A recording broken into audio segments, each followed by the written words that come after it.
কোচবিহারে ফের একটি গ্রাম পঞ্চায়েত দখল করল তৃণমূল।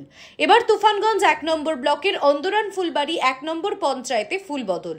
শনিবার রাতে গ্রাম পঞ্চায়েতের ৪ সদস্য বিজেপি ছেড়ে তৃণমূলে যোগ দেন।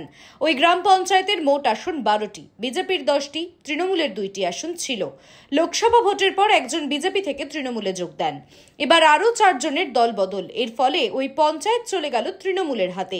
এই নিয়ে তৃণমূলে যোগদানকারী পঞ্চায়েত সদস্য রামপ্রসাদ বর্মন বলেন, বিজেপির মূল যে সংগঠন আমরা পাচ্ছিলাম না। ঠিক আছে, এদিকে যে আমরা যে আমাদের এলাকায় যে নির্বাচিত পঞ্চায়েত তারা ভোট দিয়েছে নিশ্চয় কিছু আশা পাওয়ার জন্য, চাওয়া পাওয়ার জন্য, সেটুকু আমরা করতে পারি নাই।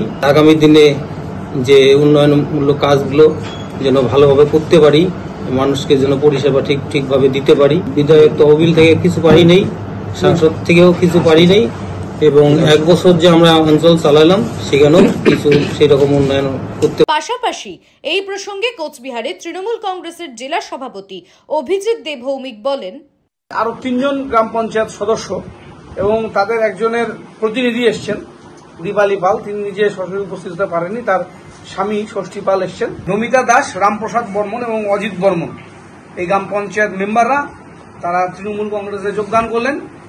এর ফলে আমরা এই অঞ্চলে সংখ্যাগরিষ্ঠ হলাম। এনাদের দায়বদ্ধতা আছে মানুষের সাথে।